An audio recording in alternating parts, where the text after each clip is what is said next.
तो आज का हमारा टॉपिक है conservation of energy.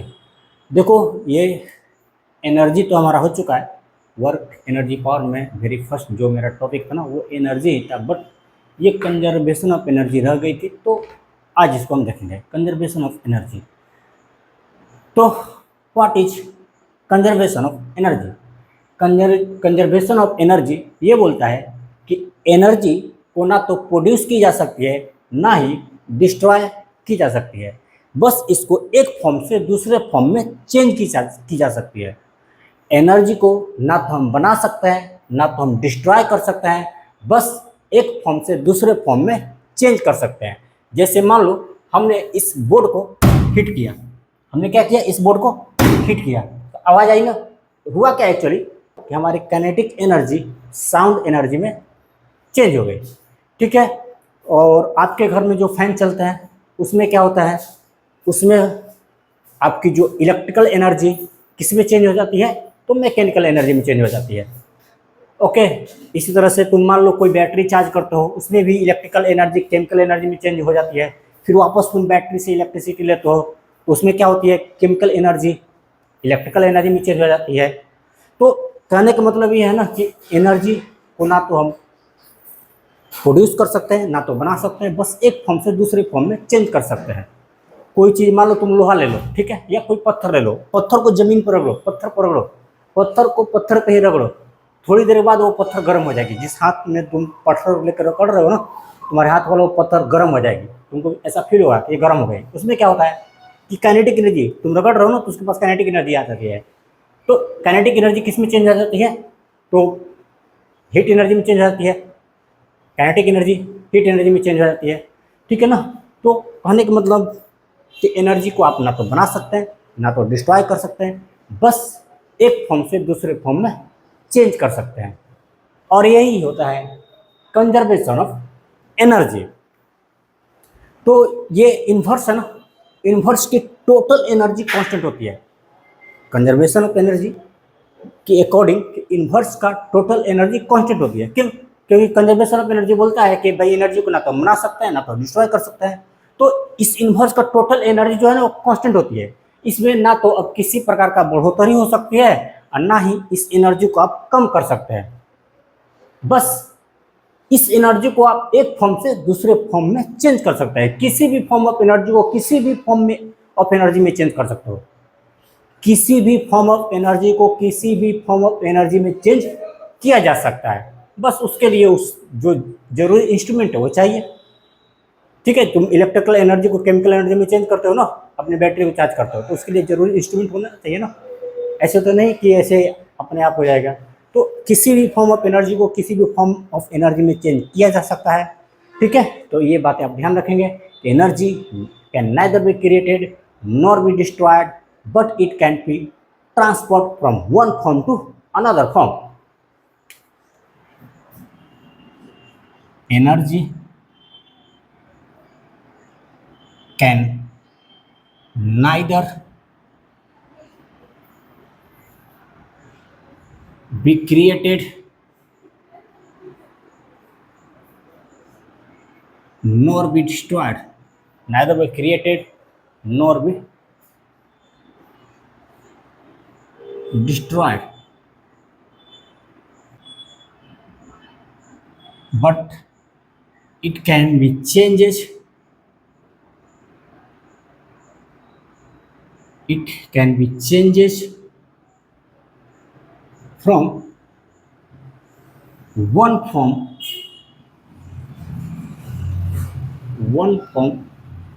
to another form। एक फॉर्म से दूसरे फॉर्म में चेंज की जा सकती है। ठीक है। According to conservation of energy.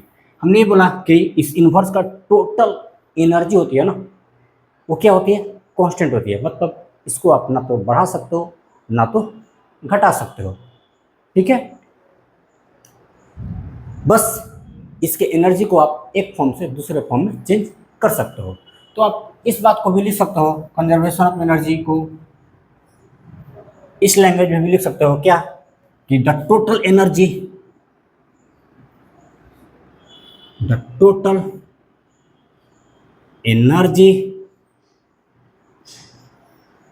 of an isolated system, the total energy of an isolated system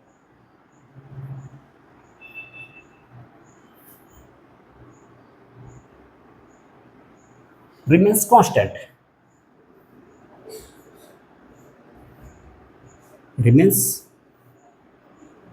constant. अच्छा, आइसोलेटेड सिस्टम मतलब हो सकता है कुछ लोगों को प्रॉब्लम हो। आइसोलेटेड सिस्टम मतलब ऐसा सिस्टम जिसमें से ना तो एनर्जी रिलीज हो रही है ना किसी प्रकार का ऑब्जर्व हो रही है, उसको बोलते हैं आइसोलेटेड सिस्टम। मान लीजिए ये कोई बॉक्स है और इसके अंदर कुछ एनर्जी है, हीट एनर्जी है, तो ये हीट एनर्जी ना तो बाहर निकल रही है ना तो इसके अंदर कोई हीट एनर्जी जा रही है, ठीक है ना। तो मतलब इस सिस्टम से होकर के किसी किसी भी प्रकार का कोई भी एनर्जी का एक्सचेंज नहीं हो रहा है, ठीक है ना। इसी को बोलते हैं आइसोलेटेड सिस्टम। तो total energy of an isolated system remains conserve, sorry constant, या कंजर्व भी लिख सकते हो, कोई दिक्कत वाली बात नहीं है। तो ये समझ में आ गई कि हमारी कंजर्वेशन ऑफ एनर्जी क्या होती है। देखो, एनर्जी तो वैसे बहुत प्रकार की होती है, electrical energy, heat energy, sound energy, ठीक है, लाइट एनर्जी। एनर्जी तो बहुत प्रकार की होती है, ठीक है ना। और एक होती है मैकेनिकल एनर्जी। ये क्या होती है मैकेनिकल एनर्जी? देखो, मैकेनिकल एनर्जी बोलते हैं हम, मैकेनिकल एनर्जी बोला जाता है sum of kinetic energy plus potential energy. Kinetic energy plus potential energy को ही हम बोलते हैं मैकेनिकल एनर्जी, ठीक है। अच्छा, एक काइनेटिक एनर्जी क्या होती है? तो मैंने बोला ना कि एनर्जी हमारी हो चुकी है। तो जब मैं एनर्जी बता रहा था ना आपको, तो उस समय बताया था अच्छे से कि काइनेटिक एनर्जी क्या होती है। वो मैं एक बार फिर से ब्रीफ नॉलेज इसका दे दूंगा कि काइनेटिक एनर्जी क्या होती है। तो पहले समझ लो कि मैकेनिकल एनर्जी क्या होती है। Mechanical energy is the sum of kinetic energy plus potential energy. तो इस बात को भी मैं लिख दे रहा हूँ, मैकेनिकल एनर्जी। बहुत लोगों को प्रॉब्लम हो सकती है, भाई मैकेनिकल एनर्जी क्या होती है, heat energy, light energy, sound energy, तो उनको समझ में आती है बेचारे को। लेकिन कुछ लोग होते हैं ना, उनको मैकेनिकल एनर्जी में हो सकता है प्रॉब्लम हो। Mechanical energy,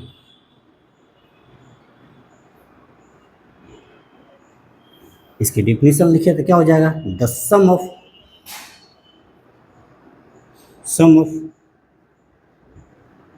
kinetic energy, K ही मतलब kinetic energy, and potential energy, P मतलब potential energy. The sum of kinetic energy and potential energy is called mechanical energy, M. ठीक है, तो मैकेनिकल एनर्जी बराबर हम लिख सकते हैं, मैकेनिकल एनर्जी बराबर लिखेंगे के ई मतलब kinetic energy plus P E मतलब potential energy. Mechanical energy M E बराबर लिख सकता है kinetic energy plus potential energy. तो the sum of kinetic energy plus potential energy क्या बोलते हैं? मैकेनिकल एनर्जी बोलते हैं। इतना नोट करो, फिर देखते हैं आगे। तो हमने देखा कि मैकेनिकल एनर्जी बराबर होता है kinetic energy plus potential energy. तो हमने बताया ना कि भाई हमारी एनर्जी हो चुकी है और काइनेटिक एनर्जी क्या होती है, मैं उसी समय बता दिया था, ठीक है। काइनेटिक एनर्जी, पोटेंशियल एनर्जी बताया हूँ। तो लेकिन आज एक बार फिर से उसको ब्रीफ नॉलेज दे रहा हूँ, ठीक है। तो देखो काइनेटिक एनर्जी क्या होती है। सबसे पहले काइनेटिक एनर्जी, ये क्या है? काइनेटिक एनर्जी क्या है? तो किसी भी बॉडी के पास उसके मोशन के कारण जो एनर्जी आती है ना, उस एनर्जी को बोला जाता है काइनेटिक एनर्जी। जैसे मान लीजिए ये कोई बॉडी, ये क्या है? रेस्ट में है। रेस्ट में है तो इसकी काइनेटिक एनर्जी क्या हो जाएगी? जीरो हो जाएगी, क्योंकि काइनेटिक एनर्जी किसके कारण आती है? तो उसके मोशन के कारण आती है। और ये बॉडी रेस्ट में है, इसकी काइनेटिक एनर्जी जीरो हो जाएगी। और मान लीजिए यही सेम बॉडी मोशन करने लगी, तब इसकी काइनेटिक एनर्जी जीरो होगी क्या? आंसर है ना, जीरो नहीं होगी, ठीक है ना।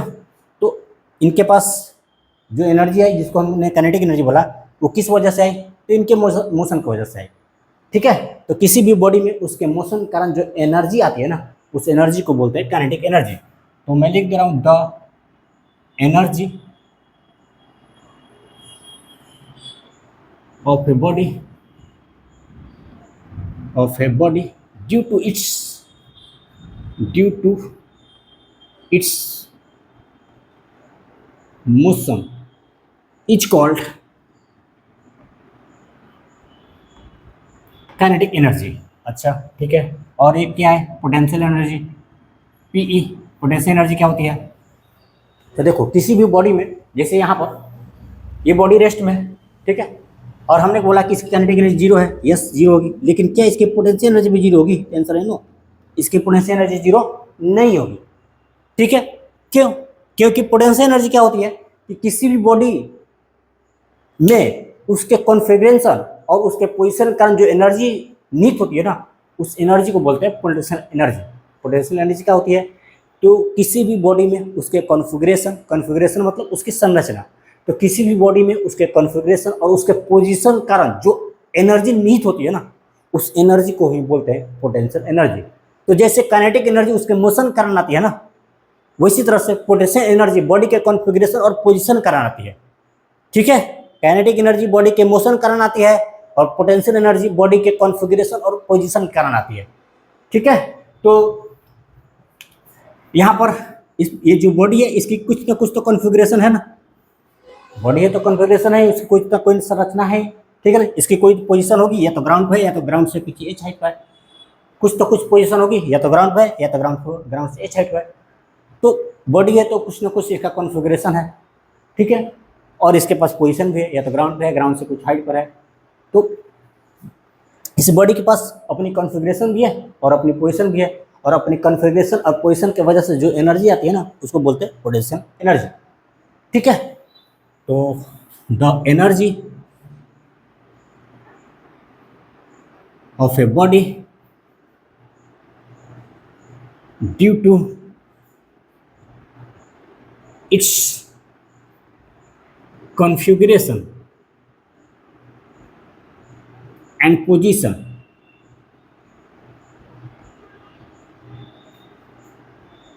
is called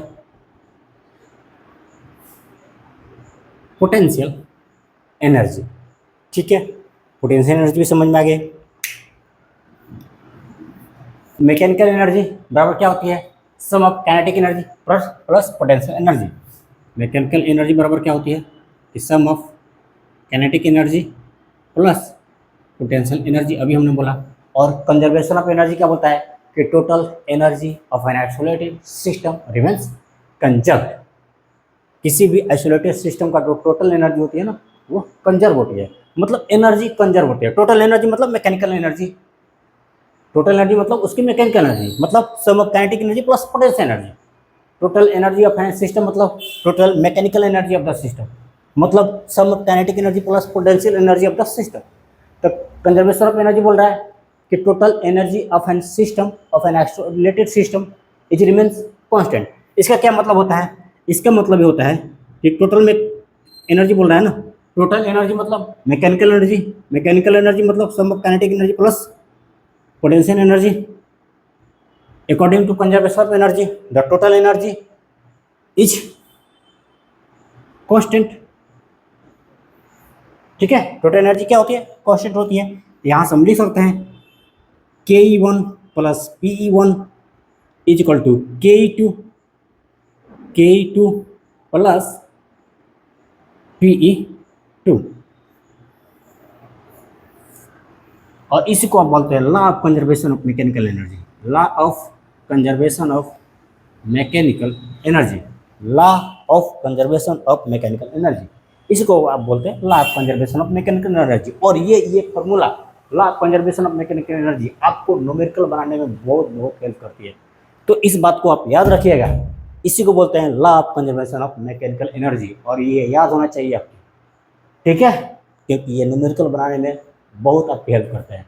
ओके, ठीक है, ये सब जान गए कि मैकेनिकल एनर्जी क्या होती है। Law of conservation of mechanical energy मतलब कंजर्वेशन ऑफ एनर्जी की ही बात कर रहा है ये भी। Law of conservation of mechanical energy कोई अलग से नहीं है, कंजर्वेशन ऑफ एनर्जी की ही बात कर रहा है ये भी। देखो कंजर्वेशन ऑफ एनर्जी हमने आपको बताया ना कि भाई इस इन्वर्स का जो टोटल एनर्जी है ना, वो कांस्टेंट होती है, इसको ना तो बढ़ाया जा सकता है ना तो घटाया जा सकता है, बस एक फॉर्म से दूसरे फॉर्म में चेंज किया जा सकता है। और हमने ये भी बताया आपको कि किसी भी फॉर्म ऑफ एनर्जी को किसी भी फॉर्म ऑफ एनर्जी में चेंज किया जा सकता है। तो यहाँ पर मान लो कोई बॉडी है, ये बॉडी है जो रेस्ट में है, बॉडी रेस्ट में है ना, तो इसके पास तो पोटेंशियल एनर्जी होगी। अब जानते हो कि रेस्ट में है तो पोटेंशियल एनर्जी जीरो नहीं होगी, इसके पास कुछ ना कुछ पोटेंशियल एनर्जी होगी। लेकिन बात करें अगर काइनेटिक एनर्जी की, तो वो क्या होगी, जीरो होगी, क्योंकि बॉडी रेस्ट में। ठीक है, और ये बॉडी क्या करने लगी, मोशन करने लगी। ये बॉडी क्या करने लगी, मोशन करने लगी। तो इनके पास दोनों होगा, पोटेंशियल एनर्जी भी और काइनेटिक एनर्जी भी होगा ना। होता क्या है कि इस बॉडी की जब बॉडी मोशन करने लगती है ना, इस बॉडी का पोटेंशियल एनर्जी काइनेटिक एनर्जी में चेंज होते चले जाती है। ठीक है, और बॉडी जब वापस रेस्ट में आती है ना, जब बॉडी वापस रेस्ट में आती है, इसकी काइनेटिक एनर्जी पोटेंशियल एनर्जी में चेंज होते चली जाती है।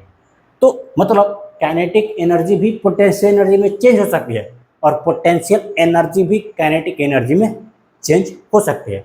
Potential energy can B change into kinetic energy and kinetic energy can B change into potential energy. जैसे ये बॉडी था, जब रेस्ट में था तो पोटेंशियल एनर्जी थी इसके पास, काइनेटिक एनर्जी जीरो थी, और जब बॉडी मोशन करने लगी तो इसकी पोटेंशियल एनर्जी काइनेटिक एनर्जी में चेंज होने लगे, और वो बॉडी वापस रेस्ट में आने लगा धीरे धीरे, तो इसकी काइनेटिक एनर्जी इसके पोटेंशियल एनर्जी में चेंज होने लगे।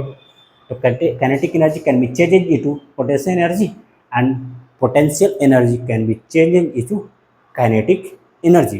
ठीक है, तो इस बात को भी आप ध्यान रखेंगे। और एक है, चलो एनर्जी की बात हो रही है तो उसको भी हम देख लेते हैं। एक होती है मास एनर्जी इक्विवेलेंस। क्या होती है, मास energy equivalence.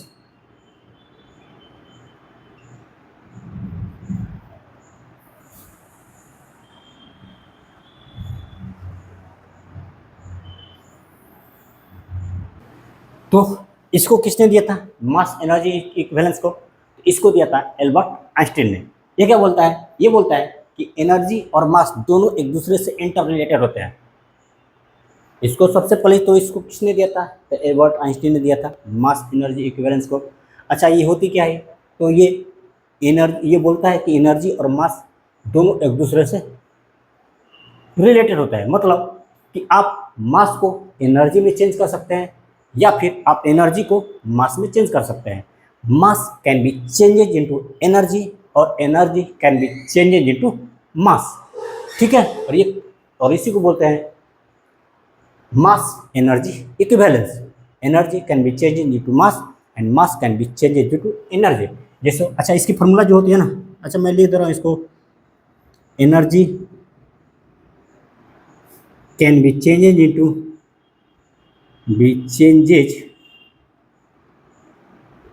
mass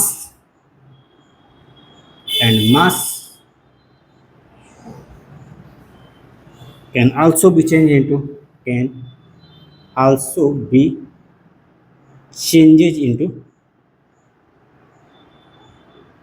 energy. Mass energy में चेंज कर सकते हैं और एनर्जी मास में चेंज कर सकते हैं according to mass energy equivalence. किसने दिया था, एल्बर्ट आइंस्टाइन ने।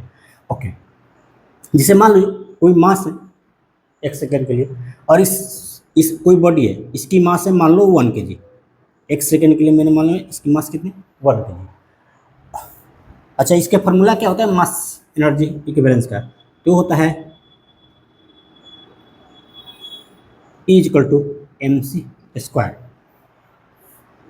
According to mass energy equivalence E बराबर होता है mc स्क्वायर, जहाँ पे E क्या है, एनर्जी ऑफ द बॉडी है।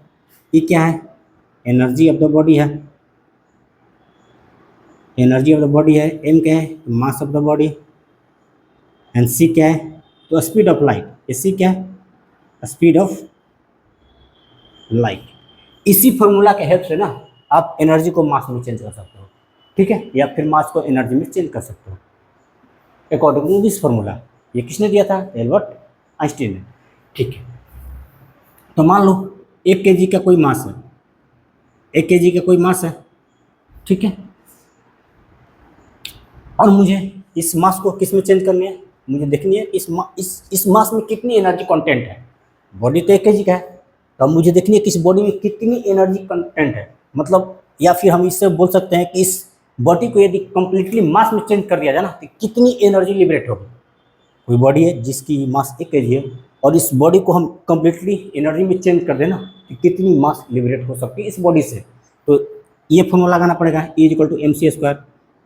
एम कितना है 1 kg इंटू सी का स्पीड ऑफ लाइट क्या होता है 3 × 10⁸ के स्क्वायर कर दो, इनको सॉल्व करो, ठीक है, कितनी आएगी 9 × 10⁻16।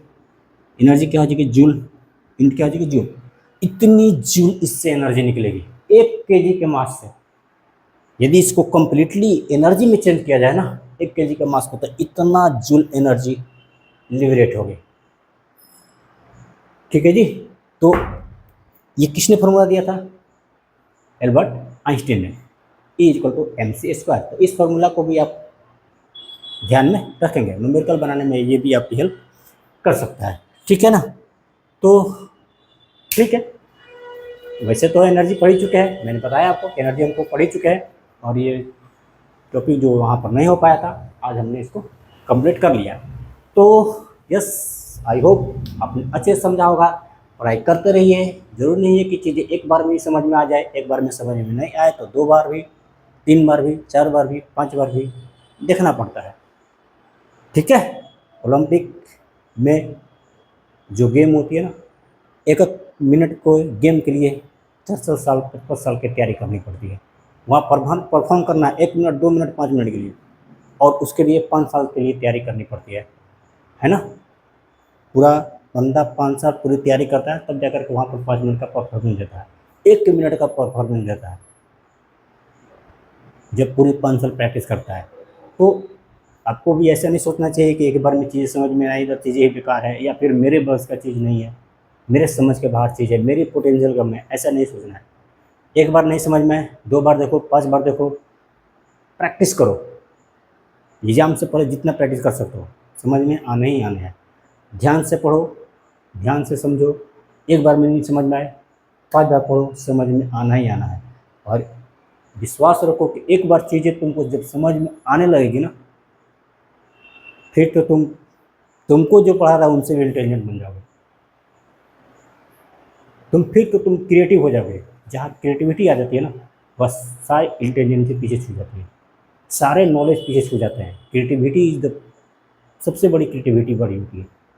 ये किसने बोला था, एल्बर्ट आइंस्टीन ने बोला था कि creativity is more importance then your knowledge. तुम कितना जानते हो इससे ज़्यादा इंपॉर्टेंस ये रखता है कि तुम कितने क्रिएटिविटी हो। और क्रिएटिविटी ऐसे नहीं है कि खाना खा लिया और आ गया, खाने से क्रिएटिविटी नहीं आती है, प्रैक्टिस करने से क्रिएटिविटी आती है, ठीक है। जैसे खाने से तुमको एनर्जी आती है ना, वैसे प्रैक्टिस करने से तुमको क्रिएटिविटी आती है। तो आप एक बार में नहीं समझे, 2 बार में समझे, थिंकिंग करें, उस पर चिंतन करें, मनन करें, समझ में आने ही आने हैं, ध्यान से पढ़ें। तो मिलेंगे हम नेक्स्ट लेक्चर में। Wish you all the best.